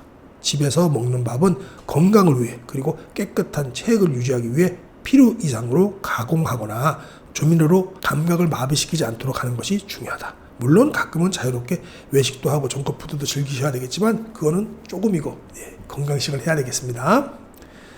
세 번째입니다. 온화한 운전사가 운전한다. 마음을 말씀하시는 것 같아요. 우리의 몸을 건강하게 해주는 체액에 대해 이 책을 통해 처음 알게 된 사람도 있을 것이다. 저도 처음 알았습니다. 예전에. 몰랐으니까 당연히 감사하는 마음도 없었을 것입니다. 이 책을 읽고 체액의 존재를 인정하며 고마워, 정말로 늘 고마워하고 고마움을 전한다면 체액들은 더없이 기뻐하지 않은가. 좋다. 더 열심히 하자. 주인님의 일생을 뒤에서 지원해 주자라며 최선을 다할 것입니다. 저 이거 뜬구름 잡는 소리인 줄 알았어요. 사실은 이런 것도 그냥 뭐 의학적인 지식 없이 말씀하시는 줄 알았는데 옛날에 2년 전에 AI로 했을 때는 근데 이게 전홍준 박사님 인터뷰에서 보니까 이런 것들이 밝혀졌더라고요. 그리고 최근에 김종수 목사님 있죠? 그분도 그 심신의학 치료하시는 분인데 그런 게 다 의학적으로 밝혀지고 있더라고요.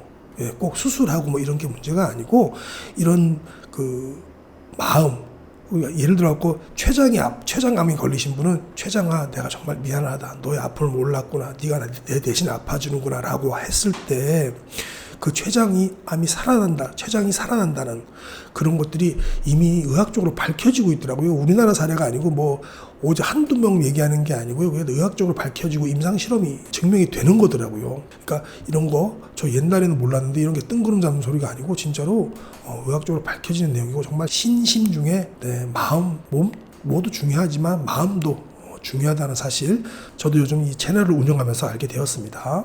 다시 책으로 돌아갈게요. 사람들은 자신을 인정해주고 고마움을 표시하는 대상을 위해 최선을 다한다. 맞습니다. 체액도 마찬가지다. 체액도 마찬가지다. 자신의 주인에게 인정받고 감사의 인사를 듣는다면 더욱 활발히 움직인다. 저도 제 몸에 너무 감사하고 있습니다. 예전에 내가 직접 경험했던 일이다. 어머니가 위독하다는 전화를 받은 나는 전철을 타고 바삐 집으로 향했다. 집까지 가는 1시간이 영원처럼 길게 느껴졌다. 불안과 걱정, 늦지는 않을까 하는 온갖 생각이 머리를 스쳐갔다. 어두워진 창밖에 눈길을 주고 있었지만 눈물이 치솟아 멈추지 않았다. 그때 심장박동을 재본 것은 아니지만 상당히 빠르게 뛰었을 것이다. 심장이 그렇게도 빠르게 뛰었기 때문에 혈류도 엉망이었을 것이고 림프액도 느긋하게 순환하지 못했을 것이다. 불안, 걱정, 조바심, 공포, 분노, 초조 등의 감정은 몸 상태를 망가뜨리는 원인이 된다. 원흉이 된다. 필자의 사례는 극단적인 것이겠지만 부정적인 감정 상태는 우리 일상에 내재되어 있다. 예를 들었고 이런 것들이 있죠. 일에 대한 불안과 불만, X, 인간관계에 대한 불안과 불만, 경제적 상황에 대한 불안과 불만과 두려움. 이런 정신 상태일 때는 입맛도 없고 컨디션도 좋지 않다. 일상생활 속에 있는 이러한 감정의 기복이 몸에 영향을 미치는 것이다. 그러나 반대로 일에 대한 희망, 신뢰로 맺어진 인간관계, 경제적인 안정, 이럴 때는 웃음이 번지고 일도 즐겁게 할 수 있다. 대화에도 활력이 생기고 입맛이 좋아 맛있게 먹을 수 있다. 같은 일이라도 환경에 따라 감정이 변한다. 이거 정말 중요한 말 같아요. 같은 일이라도 환경에 따라 감정이 변한다는 말씀이요. 이런 상황을 머릿속에 떠올려보자. 자신이 좋아하는 망고가 책상 위에 있다. 까다로운 거래처 직원과 상담을 하기 직전이라면 맛있어 보여 먹고 싶어 라는 생각이 들지 않는다. 하지만 상담이 잘 끝나 상사에게 칭찬을 받은 후라면 전혀 다른 기분으로 망고를 바라보게 된다. 네, 기분이 식욕이 되지 않게 하는 그런 책도 있습니다. 그것과 일맥상통하는 내용이네요. 긍정적인 감정은 몸을 활성화시키고 부정적인 감정은 몸에서 생기를 빼앗아간다. 너무 지당한 말씀이시고요. 되도록이면 환경에 좌우되는 감정에 휘둘리지 않도록 자신을 능숙하게 조정해서 빨리 평정심을 되찾는 방법을 익혀야 한다. 그래서 제목이 운전사였네요. 평상심을 몸에 익히려면 평상심을 유지하고 싶다고 의식하는 것과 자신을 객관화할 수 있는 자세가 중요하다. 물론 쉽지는 않지만 자신의 바깥에서 바라보는 연습을 하면 효과적이다. 네, 정말 쉽지 않죠. 처음부터 잘 되지는 않겠지만 일단 의식하는 것부터 시작하자. 의식하는 것부터 시작하자고 하십니다. 살다 보면 여러 가지 일을 겪는다. 뜻하지 않게 다른 사람에게 상처를 주는 경우도 있다. 또한 별 뜻 없는 말에 상처를 입기도 한다. 인생에 있어 희노애락은 피해갈 수 없는 것이다. 그러나 우리는 너나 없이 힘들고 어려운 인생을 산다는 마음을 가지면 아주 편안해진다. 이렇게 부정적인 감정을 없애고 평정심을 되찾는 좋은 방법이 있는데 그게 바로 호흡이다. 심호흡이라고 합니다. 이것도 우리 전홍준 박사님께서도 말씀하시고 여러 대가들이 말씀하시는 거죠. 숨을 쉰다는 것 자체가 생명을 의미한다. 분노가 치밀 때, 두려움에 휩싸일 때 천천히 심호흡을 해서 평정을 되찾도록 하자. 위기의 순간에 심호흡을 떠올리는 것 자체가 평정으로 가는 시작이다. 그리고 심호흡을 실제로 하게 되면 혈액과 림프액이 원활히 순환한다. 네, 다음 챕터로요. 내 몸은 내가 먹는 것의 합집합이다. 네, 맞죠? 이 당연한 사실을 조금 더 설명하고자 한다.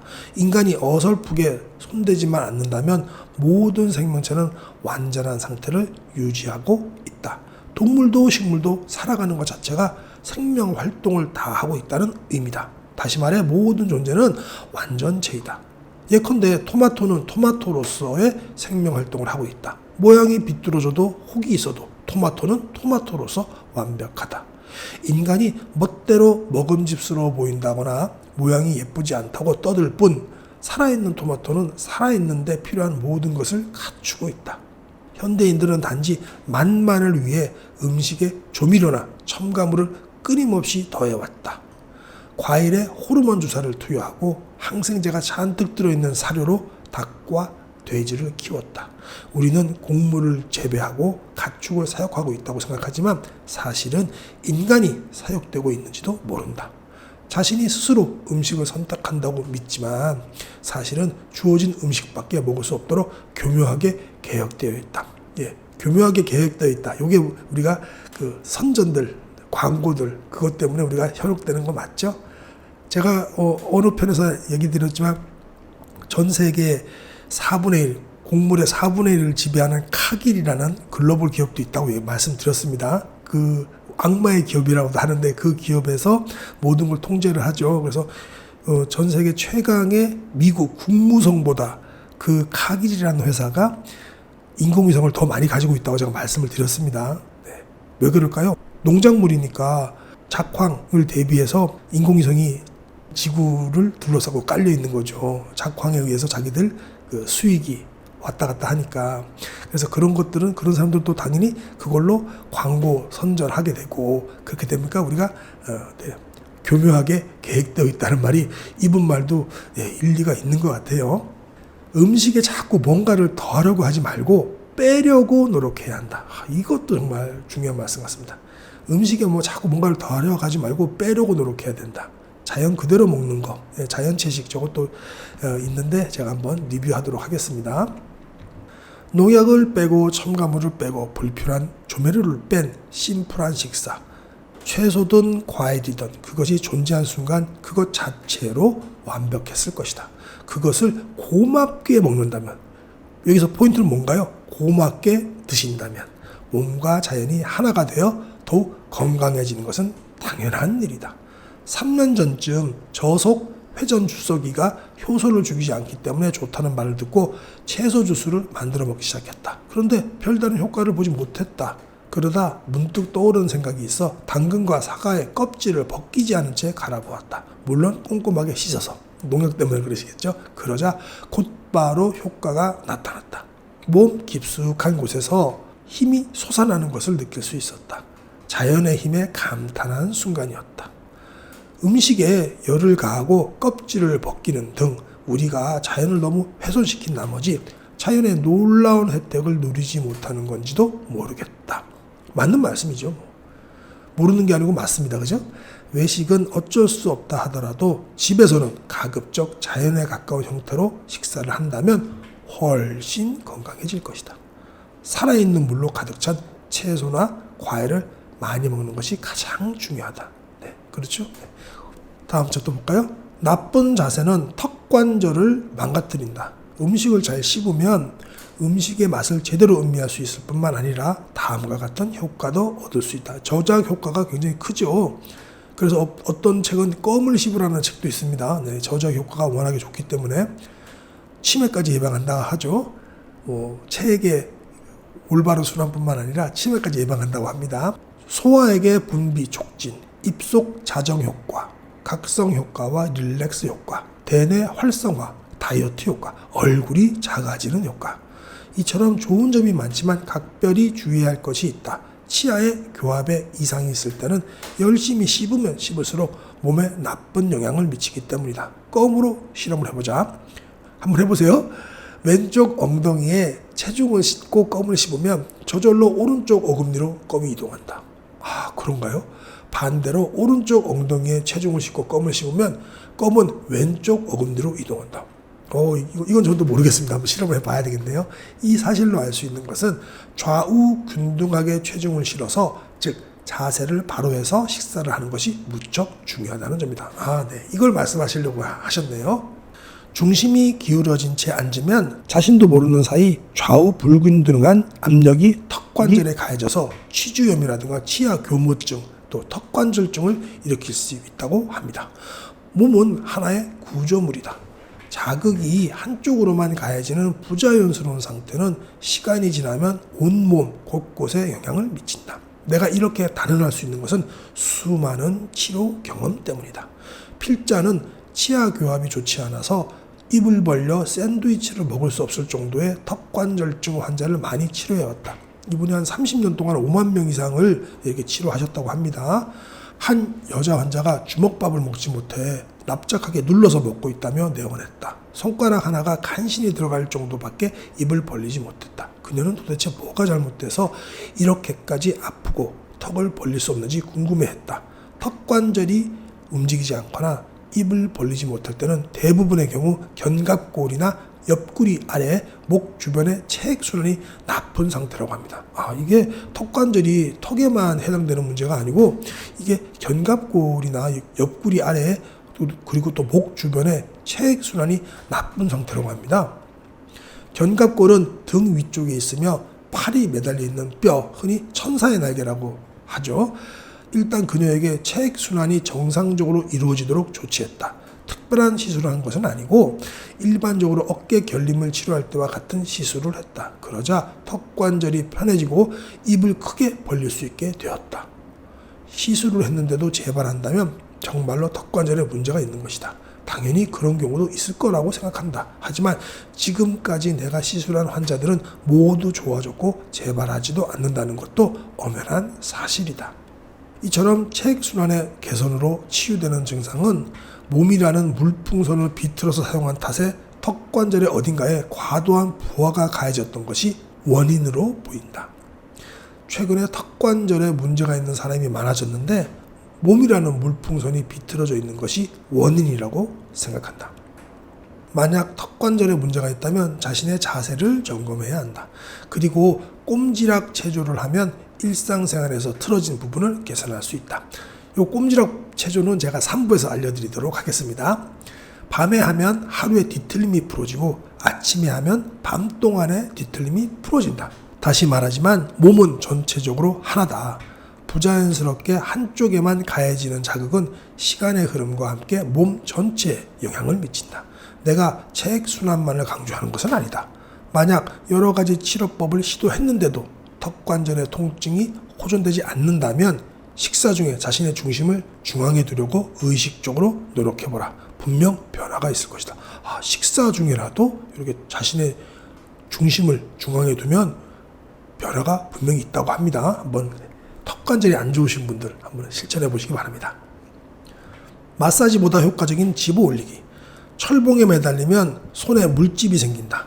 무릎을 꿇고 앉으면 발등에 못이 생기고 딱딱해진다. 우리 몸에는 기억장치가 있어서 강한 힘이 가해지면 그 다음을 대비해서 딱딱하게 만들어 스스로를 지키려고 하는 것이다. 손의 경우에는 물집으로 끝나지만 몸 전체라면 어떻게 될까? 등이나 어깨 근육의 뭉침을 풀고 싶어서 힘껏 마사지를 하면 그 당시에는 힘에 밀려 풀어지는 듯하다. 하지만 그 직후부터 몸은 방어 태세에 돌입한다. 이런 큰일이다. 다음에 강한 힘이 가해질 때를 대비해야 해 하며 이전보다 더욱 몸을 딱딱하게 굳혀 몸을 지키려고 할 것이다. 그렇게 되면 몸의 주인은 이상하네, 마사지를 받았는데도 다시 등이 아파하며 또 마사지를 받으러 간다. 더욱 강한 힘으로 마사지를 받고 기분 좋다고 느끼는 것도 잠시, 몸의 방어 반응은 더욱 강하게 작동해서 점점 몸이 굳는다. 이것이 반복되면 어떤 일이 일어날까? 처음엔 10일에 한 번 받았던 마사지가 7일에 한 번이 되고 곧이어 5일, 3일, 2일로 점점 주기가 짧아진다. 즉 마사지가 없이는 살아갈 수 없게 되는 중독 상태가 되는 것이다. 마사지를 받을 때는 행복한 순간이지만 손을 뗀 순간부터는 더욱 강하게 마사지를 원하는 충동에 휩싸이게 된다. 이런 의존증은 결코 좋은 것이 아니다. 의존증이라고까지 말씀하셨어요. 강하게 하는 마사지가 좋지 않다면 어떻게 하면 좋을까? 마사지에 중독된 상태는 물풍선이 딱딱해진 상태이다. 한 겹의 풍선이 아니라 4-6개의 풍선을 겹쳐서 물을 넣은 풍선을 상상하면 된다. 지속적으로 강한 자극을 받아온 등 부위가 딱딱하게 굳는 것이다. 이때 물풍선을 떼어내려면 누르는 것이 아니라 손가락으로 찝어내야 된다고 합니다. 이게 핵심이겠네요. 굳이 마사지를 받으러 가지 않고 가족의 도움을 받아서 집에서 할 수 있는 방법을 소개하신다고 합니다. 보세요. 통증이 있는 사람은 엎드리게 한 후에 손바닥에 들어갈 만큼의 등 근육을 깊숙하게 집어서 위로 끌어올린다. 그러면 딱딱해진 근육은 비명이 터져 나올 정도로 통증을 느낀다고 합니다. 등 전체의 곳곳을 차례로 집어 올려 피부가 빨갛게 될 때까지 하면 된다고 하네요. 이 방법은 특정 질환을 가진 사람에게는 위험할 수 있으니까요. 신중히 시행하시고요. 진짜로 한번 몸이 크게 이렇게 이상이 없으시다면 그냥 마사지나 마찬가지니까 한번 해보시는 것도 괜찮을 것 같아요. 피부의 발적 현상은 모세혈관에서 혈액이 배어나온 것이다. 집어 올리는 동작으로 모세혈관에서 배어나오는 혈액이 다시 흡수될 때 노폐물과 피로물질도 함께 흡수된다. 이렇게 하면 지금까지 등 전체에 달라붙어 흡수되지 않았던 노폐물이 서서히 흡수된다고 합니다. 어제보다 오늘, 오늘보다 내일 더 개운함을 느끼게 되고 마치 껍질을 한 겹 한 겹 벗겨내는 듯 등이 가벼워진다고 합니다. 이처럼 집어 올리는 행위는 모세혈관을 직접 자극해서 강제로 재흡수하게 하는 방법입니다. 이게 중요한 것 같아요. 모세혈관의 어떤 혈액을 순환시키는 방법이 되겠죠. 이게 방법 한번 다시 볼까요? 통증이 있는 사람은 엎드리게 합니다. 엎드리게 한 후에 손바닥에 들어갈 만큼의 등 근육을 깊숙하게 짚어서 위로 들어 올린다고 합니다. 그러니까 손바닥에 들어갈 만큼의 등 근육을 짚는 겁니다. 꼬집는 게 아니고요. 그죠? 그게 핵심인 것 같아요. 이 마사지를 통해 정맥으로의 재흡수를 돕고 림프에게 순환을 촉진시키면 온몸의 체액순환이 좋아진다.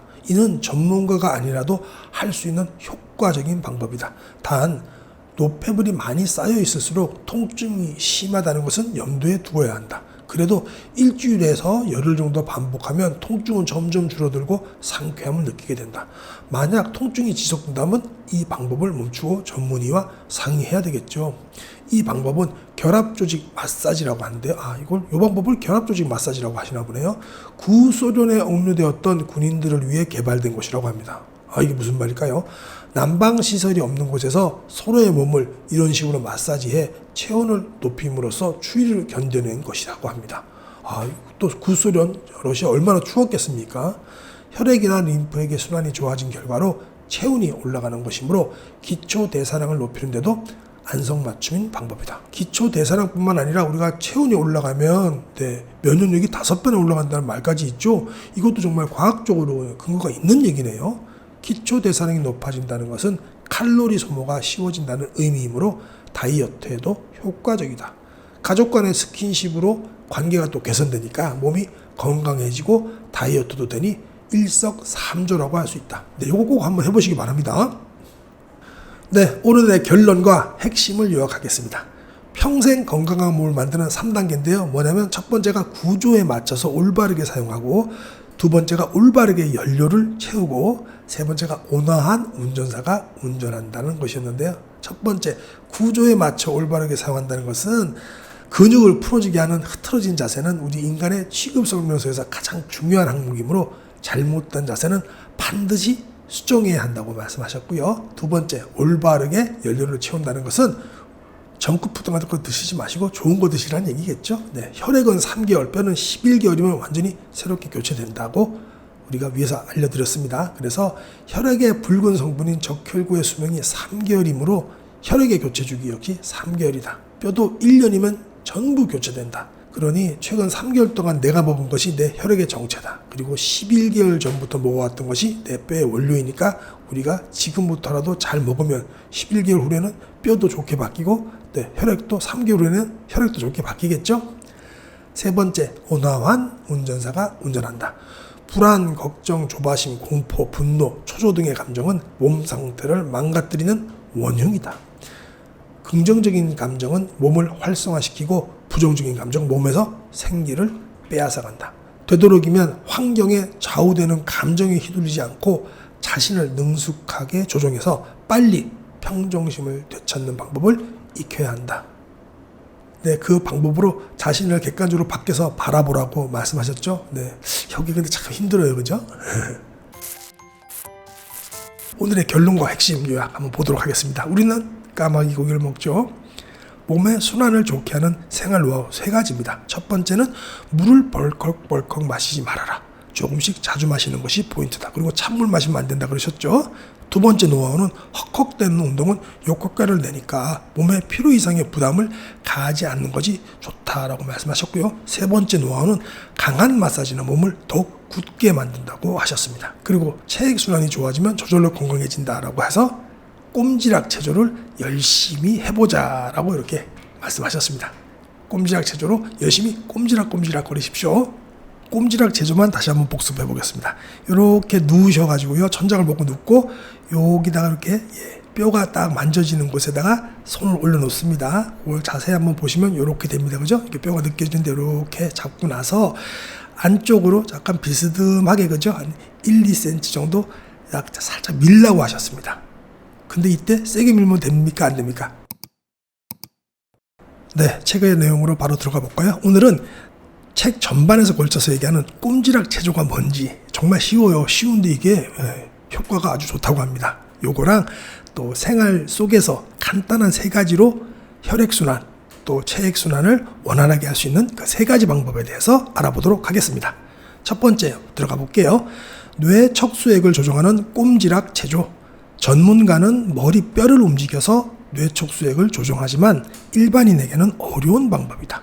좀 더 간단하게 누구라도 할 수 있도록 만든 것이 엉치뼈를 사용하는 꼼지락 체조이다. 꼬리뼈죠. 이 방법은 골반을 살짝 가볍게 고정시키고 다리를 와이퍼처럼 느릿느릿 움직여서 엉치뼈를 자극하는 체조다.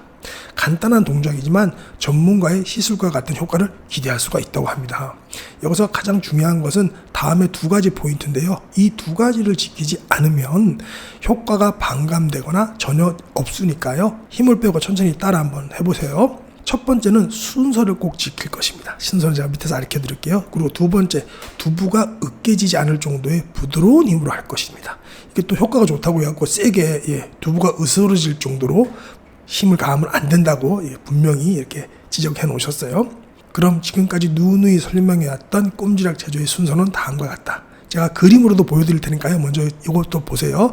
첫 번째, 엉치뼈를 움직여서 뇌 척수액을 순환시킨다. 다리 밀려내기고요. 위를 보고 똑바로 눕고요. 그 다음에 온몸에 힘을 뺀 후에 엉덩뼈, 장골을 손바닥으로 감싸고 아주 조금 1cm 정도 두덩뼈, 치골 쪽으로 밀어내는 겁니다. 이건 그림으로 알려드릴게요. 힘은 약하게 할수록 효과적이다 라고 했고요. 갓난아기의 볼을 만지는 정도의 압력이라고 생각하시면 됩니다. 갓난아기 우리가 볼 만질 때 확 꼬집지 않죠.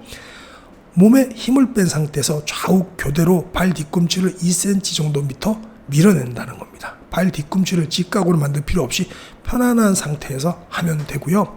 5회에서 10회 기분 좋게 느껴질 정도로 반복하면 된다고 합니다. 이 동작은 뇌 척수액의 흐름을 힘차게 하고 흐름이 강해지면 머리뼈와 제1목뼈 사이에 부하가 가해지므로 그 부하를 없애주기 위한 다음 동작이 또 있다고 합니다. 그게 뭐냐면 목에 막힌 부분을 풀어서 뇌 척수액의 순환을 촉진시키는 겁니다. 턱을 내밀기인데요. 이것도 그림으로 제가 보여드릴게요. 먼저 글로 먼저 설명을 드리고, 어금니 아랫부분 있죠. 거기 하악각이라고 하는데 거기 튀어나온 부분에 엄지손가락을 살짝 대고 안쪽을 대고 가볍게 턱을 밀어줍니다. 위로. 이 동작을 하면 머리뼈와 제1목뼈에 걸린 부하가 해소된다고 합니다. 부하가 사라졌을 때 다시 한번 1번 동작, 다리 밀어내밀기를 해서 뇌 척수액의 순환을 유도하고 흐름이 좋아졌다면 다음은 뇌 척수액의 생산량을 늘려주는 겁니다. 그 다음에 3번째는 어떻게 되냐? 엉치뼈를 움직여서 뇌 척수액의 생산을 촉진한다. 와이퍼 운동인데요. 좌로우로 발바닥을 까딱까딱 하는 건데 이것도 제가 책에서 있는 이미지를 보여드릴게요. 1과 마찬가지로 엉덩뼈를 가볍게 감싼 다음에 이 동작을 할 때도 힘을 강하게 주지 않도록 주의한다. 갓난아기의 볼을 감싸는 느낌으로 떠올리자. 양쪽 다리를 동시에 좌우로 천천히 움직인다. 이렇게 돼서 엉치뼈가 움직이지 않으면 이 와이프 운동은 하기 어렵다. 하지만 무리해서 크게 움직이면 효과가 없다고 합니다. 자, 그럼 그림을 좀 보면서 제가 설명을 해드릴게요. 그게 아무래도 이해가 빠르시겠죠. 먼저 이렇게 하늘을 보고 눕습니다. 천장을 보고 눕고 이 손을 갖다가 여기 엉치뼈인데 여기다 갖다 놓는 거예요. 이렇게 갖다 놓고 그걸 이제 좀 자세히 보면은 이렇게 됩니다. 그죠? 여기 엉덩뼈 있죠? 엉덩뼈 있는 여기다가 손을 여기다 딱 느껴지잖아요. 그죠? 거기다 갖다 대고, 그 다음에 요 치골 있는 대로 요 손을 갖다 이렇게 이쪽으로 밀라는 겁니다. 밀라는 거. 예. 한 1cm 정도 살포시 밀라는 거예요. 지금 한번 손 대고 한번 해보세요. 해주시면 살짝 밀리죠. 예. 그렇게 밀는데 이걸 세게 밀면 된다, 안 된다? 안 된다. 네. 너무 효과를 극대화하시려고 세게 밀면 소용이 없다고 말씀하셨습니다. 이렇게 손 여기다 뼈에다 대고, 뼈에다 대고 이렇게 살짝 이렇게 안쪽으로 1cm 정도 이렇게 밀어주라는 얘기입니다. 그 다음에 이제 그렇게 한 다음에 다리를 갖다가 이렇게 쭉 펴놓고 상태에서 요 발 요쪽 있죠? 요걸 꼭 직각으로 이렇게 세울 필요는 없다는 거예요. 그렇죠? 이건 무슨 말이냐면 이렇게 꼭 직각으로 이렇게 세울 필요는 없고 발목을 그냥 요 편한 상태에서 살짝 밖으로 한 2cm 정도, 뭐 2cm라고 꼭 2cm가 아니더라도 살짝 밀어주는 느낌. 요 느낌을 가지고 그 다음번 중요한 것은 이렇게 발을 갖다가 좌측 우측 좌측 우측 이렇게 한꺼번에 같이 벌렸다가 같이 오므리는 게 아니고 같이 좌측 우측 좌측 우측 요렇게 하라는 겁니다. 요거 보시겠죠? 손 요렇게 놔두고 발을 요렇게 하면은 요게 꼼지락 체조라는 겁니다. 정말 꼼지락 하네요. 그죠? 누가 보면 진짜 꼼지락 합니다. 이게 효과가 좋다라는 거예요. 믿져야 본전이니까 사실 해보면 되겠죠. 30년 경력 5만 명을 근본 치료하신 분이 말씀하시는 거니까요. 믿져야 본전인데 한번 해보면 좋죠. 뭐 누워서 하는 거고 힘도 들이지 않고. 요렇게 하고 나서 중간에 이제 여기 있죠. 이 턱관절, 턱에다가 하악각에다가 눌러놓고 하늘 위로 살짝 이렇게 올려주는 거죠. 그렇게 하면 순환이 잘 된다는 그 뜻입니다. 요거 이해하시겠죠? 다시 한번 강조하지만 엉치뼈가 움직이지 않으면 이 와이프 운동은 하기 어렵다는 거죠. 하지만 무리하게 크게 움직이면 효과가 없다. 그리고 갓난아기 볼 만지듯이 이렇게 가볍게 하시라고 말씀을 드렸습니다. 요거 한번 꼭 해보세요. 저도 이제 자기 전에 한번 해보려고요. 요거랑 숨쉬기 있지 않습니까? 전홍준 박사님께서 말씀하신 심장세균, 네. 깊고 길고 가늘고 고요하게 숨쉬는 법, 또 전홍준 박사님께서는 코로만 하라 그랬습니다. 구강호흡은 안 좋다고 말씀하셨어요. 그렇게 하니까 굉장히 효과가 있더라는 댓글이 벌써 달리고 있어요. 어떤 분들은 그렇게 하니까 5분 내에 잠드셨답니다. 네. 심장세균 법으로도 하고 또 주무시기 전에 이렇게 꼼지락 체조 한번 해보시면 좋을 것 같아요. 예, 다음 챕터 넘어가 보도록 하겠습니다. 몸의 순환을 좋게 하는 생활 노하우 3가지입니다. 첫 번째 노하우는 물을 벌컥벌컥 마시지 말아라. 몸의 어느 부분도 틀어짐이 없고 체액순환이 원활하게 이루어지고 있는 상태. 물풍선에 일그러진 부분이 없고 속에 있는 물이 힘차게 순환하고 있는 상태가 건강이다. 우리 작가 선생님께서는 몸을 물풍선에 둥둥 떠 있는 그 형태로 보신다 그랬죠? 물을 너무 많이 마시면 체온 저하, 수분 과다가 된다. 독자 중에는 물을 많이 마시는 것이 건강에 좋다라는 믿음으로 물을 벌컥벌컥 마시는 사람이 있을 것이다. 30년 전쯤 물을 마셔서 살을 빼는 다이어트가 유행한 적이 있었다. 나도 물 다이어트를 해본 적이 있는데 식사량을 줄이면서 물을 많이 마셨지만 처음에는 전혀 변화가 없었다. 그러나 6개월이 지났을 무렵부터 눈에 띄게 효과가 나타났다. 계속해서 살이 빠졌던 것이다. 하지만 피부가 상어 껍질처럼 거칠고 칙칙해졌다. 그리고 생리가 중단되었다. 처음엔 살이 빠졌다는 사실에 기뻐했지만 몇 개월이나 생리를 하지 않으니 불안한 마음이 커졌다. 원인은 차가운 물에 있었다. 식사를 제한하고 냉수를 많이 마시니 몸이 차가워지고 콩팥의 기능이 저하된 것이다. 당시에 운동을 병행했는데 아주 사소한 동작으로도 갈비뼈가 골절되기도 했다. 충격을 받은 나는 원래의 식사로 돌아왔고 결국 체중도 제자리로 돌아왔다. 그리고도 1년이 지나서야 마침내 생리가 시작되었다. 이때 아마 저염식까지 같이 하셨겠죠. 그러니까 이렇게 뼈가 이렇게 골절도 되기도 했겠죠. 정말 큰일 날 뻔했습니다. 만약 물을 먹는다면 상온의 물을 마시는 것이 좋다. 그것도 벌컥벌컥 마시는 게 아니라 한 모금을 입에 물고 입안에서 굴려가지고 체온과 비슷해졌을 때 삼켜야 한다. 이거 참 좋은데 실천하기가 좀 힘들 것 같습니다. 그죠? 그래도 혹시나 해서 또 질병을 앓으시는 분들은 이렇게 하면 좋겠죠. 어려운 거 아니지 않습니까? 돈 드는 것도 아니고 어디 가는 것도 아니고 1시간씩 걷는 것도 아니고. 그렇게 하면 위액이 옅어질 염려도 없고 위가 차가워질 걱정도 없다. 우리 선생님께서는 또다시 조금씩 자주 마시는 것이 포인트라고 알려주셨습니다. 또한 빈번하게 화장실을 들락날락 걸릴 정도로 물을 마시면 콩팥에 부담이 간다. 콩팥은 여과장치다. 여과 기능이 필요 이상으로 가동되어 지친 상태를 한방에서는 신허라고 한다. 병원의 검사에는 나오지 않지만 콩팥의 기능이 확연히 떨어진 것을 말한다. 이런 상태에서는 몸이 무겁고 무기력해지며 집중력이 떨어지거나 요통이 생기기도 한다. 콩팥 기능이 떨어져 여과 처리가 제대로 되지 않으면 몸이 붓게 된다.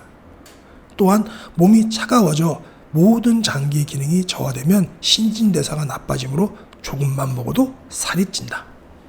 네, 두 번째 생활 노하우, 헉헉대는 운동은 역효과를 낸다. 적당한 양의 운동을 규칙적으로 지속하는 게 최상이다. 하지만 조깅을 시작했는데 작심삼일, 헬스클럽에 등록했지만 3개월 만에 포기, 에어로빅을 다녀보긴 했지만 이내 포기, 이런 운동은 안 하느니만 못하다. 그리고 이제 헉헉대는 운동 같은 경우도 젊을 때는 하는 거지, 그죠? 좀 중장년층 이상, 노년층에서는 이런 운동을 좀 피해야 되겠죠? 몸에 가장 큰 부담을 주는 것은 격렬하게 심장 박동수를 올리는 운동을 가끔 한 번씩 하는 것이다. 이렇게 하면 심장에 부담을 주어 몸의 노화를 촉진한다. 급격한 운동은 심장 박동수를 올려 숨이 헉헉대는 상태를 만든다. 헉헉댄다는 것은 어떤 의미일까? 우리 몸의 세포가 많은 산소를 요구하는 상태이다. 산소뿐만 아니라 영양도 필요로 한다. 산소와 영양 성분이 혈액을 타고 근육세포로 옮겨지고 있는 것이다. 세포가 이렇게 과도한 일을 한 후에는 필연적으로 많은 노폐물과 이산화탄소가 남게 된다. 이번엔 체액들이 동원되어 가지고 노폐물과 이산화탄소를 운반해야 한다. 체액순환에 있어서도 평상시 이상의 부하가 걸리는 것이다. 그러나 여기서 끝나는 것이 아니다. 산소가 소비된 후에는 또 다른 노폐물 활성산소가 생성된다. 활성산소는 몸을 녹슬게 하는 작용이 있어서 노화를 촉진한다. 우리 다 알고 계시죠? 몸으로 들어오는 산소가 100개 중에 25개가 활성산소가 되고 그 중에 20개는 몸에 있는 우리 항산화 효소가 처리를 하는데 그 나머지 5%를 처리를 못하죠. 그래서 우리가 비타민 C를 먹거나 천연 식초를 먹거나 비타민 E를 먹거나 그래야 되는 거죠. 물론 그걸 보충제식이 아니고 식물에 들어있는 걸 먹는 게 제일 이상적인 겁니다. 몸에 필요 이상의 부담을 가하는 것은 좋지 않다. 불필요한 쓰레기를 만들지 않고 체액순환에 부담을 주지 않는 편이 삶의 질을 높여준다. 물론 매일 뒹굴뒹굴 누워있으라는 말은 절대 아니다. 몸은 사용하도록 만들어져 있으므로 어느 정도의 운동이나 근육활동은 반드시 필요하다. 운동을 하되 쓰레기가 나오지 않을 정도로만 하라는 의미다. 이는 편안하게 대화할 수 있을 정도를 말한다.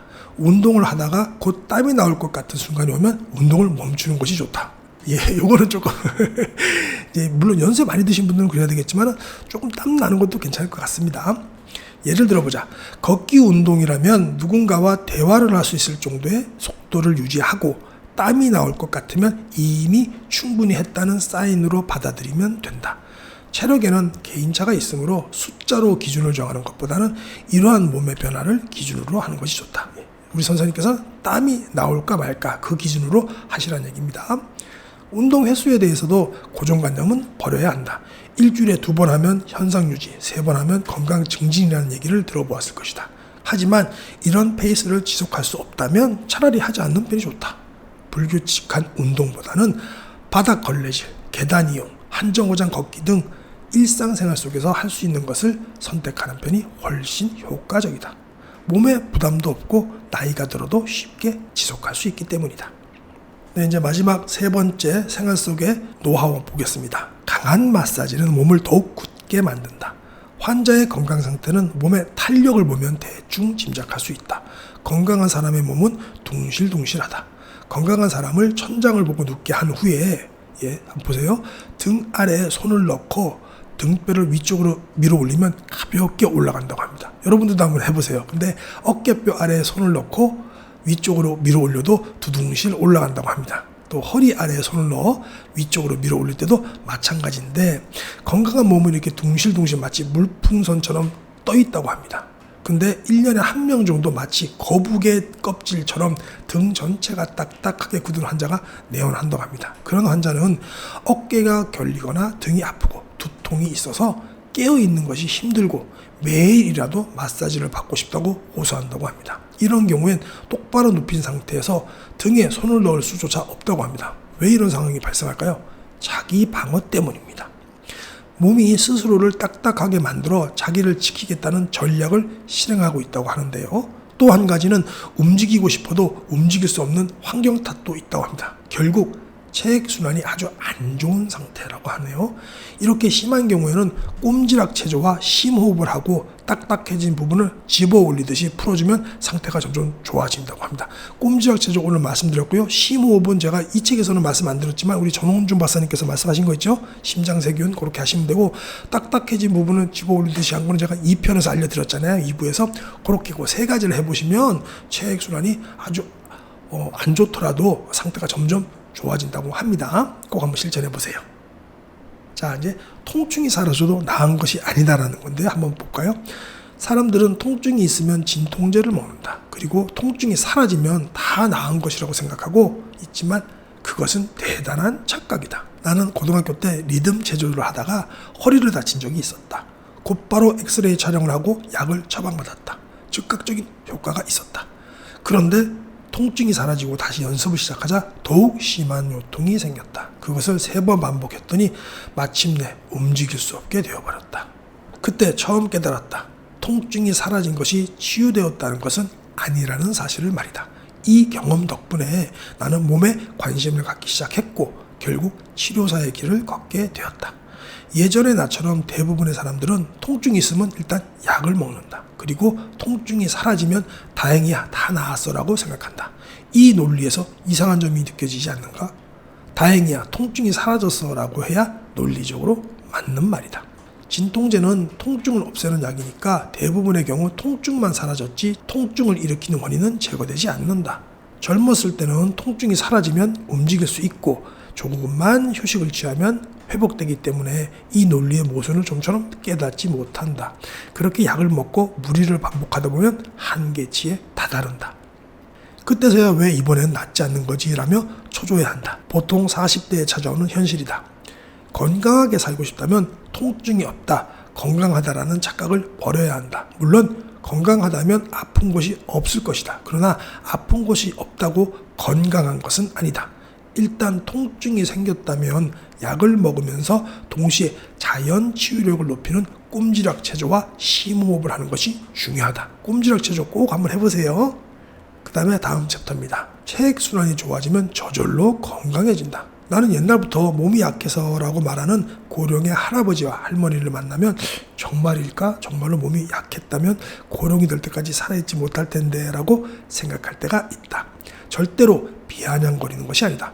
몸이 약하게 태어났더라도 제대로 사용하면 80세가 되어도 쌩쌩하게 지낼 수 있습니다.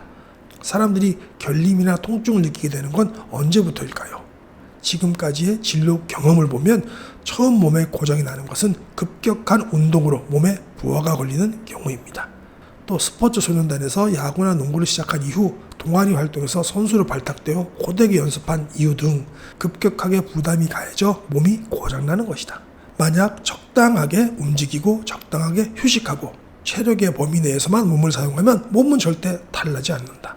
또한 이 급격하게 운동하기 시작했던 시기에 염좌나 허리 부상이 있더라도 젊음으로 극복하는 경우가 흔하다. 젊었을 때는 자고 나면 피로가 풀리고 좀 아파도 근성이라는 미사여구 아래 어떻게든 해내기 때문이다. 하지만 40대 이후가 되면 완전 다르죠. 그러한 과거의 상처가 서서히 나빠지기 시작한다. 또한 부모님이 쓰러지셔서 매일 부모님을 침대에서 일으켜 드렸더니 몸이 이상해졌다. 너무 바빠서 내 몸을 돌볼 시간이 없다 등 의지와 무관하게 몸을 무리하게 해서 고장이 난다. 몸에 무리를 가하지 않고 살 수만 있다면 몸은 나이에 상응하는 건강을 계속 유지할 것이다. 앞의 사례처럼 나는 몸이 약해서라는 이유로 무리하지 않고 자신의 페이스를 무너뜨리지 않는 생활을 하면 80세가 넘겨도 건강하게 지낸다. 장수하는 사람들을 보면 대부분 정년 후에는 무리하지 않고 몸을 소중하게 사용한다.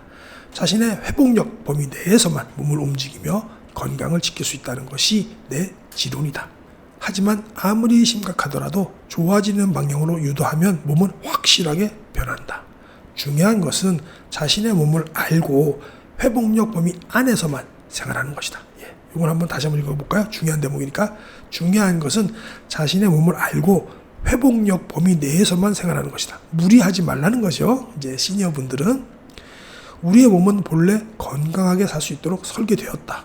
건강을 되찾는 메커니즘은 우리가 의식하지 않더라도 저절로 작동하고 있다.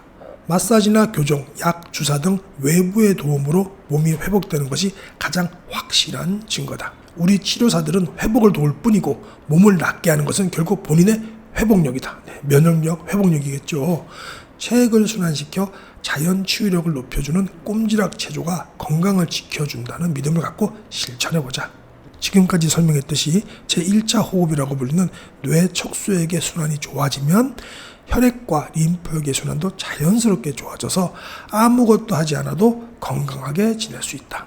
물풍선 속의 물이 고이지 않고 움직이면 이들 순환 기능은 정상적으로 돌아가게 된다. 네, 오늘 이렇게 해서 3부 내용을 봤는데요. 오늘의 결론과 핵심 요약 한번 보도록 하겠습니다. 우리는 까마귀 고기를 먹죠. 몸의 순환을 좋게 하는 생활 노하우 3가지입니다. 첫 번째는 물을 벌컥벌컥 마시지 말아라. 조금씩 자주 마시는 것이 포인트다. 그리고 찬물 마시면 안 된다 그러셨죠. 두 번째 노하우는 헉헉대는 운동은 효과를 내니까 몸에 필요 이상의 부담을 가하지 않는 것이 좋다라고 말씀하셨고요. 세 번째 노하우는 강한 마사지는 몸을 더욱 굳게 만든다고 하셨습니다. 그리고 체액순환이 좋아지면 저절로 건강해진다라고 해서 꼼지락 체조를 열심히 해보자라고 이렇게 말씀하셨습니다. 꼼지락 체조로 열심히 꼼지락 거리십시오. 꼼지락 체조만 다시 한번 복습해 보겠습니다. 이렇게 누우셔가지고요. 천장을 보고 눕고 여기다가 이렇게 뼈가 딱 만져지는 곳에다가 손을 올려놓습니다. 그걸 자세히 한번 보시면 이렇게 됩니다. 그죠? 이렇게 뼈가 느껴지는데 이렇게 잡고 나서 안쪽으로 약간 비스듬하게 그죠? 한 1, 2cm 정도 살짝 밀라고 하셨습니다. 근데 이때 세게 밀면 됩니까? 안 됩니까? 안 되죠? 네. 두부가 으스러지지 않을 정도, 어린아이 볼 잡을 정도로만 잡고 밀라고 하셨어요. 세게 밀면 소용없다고 하셨습니다.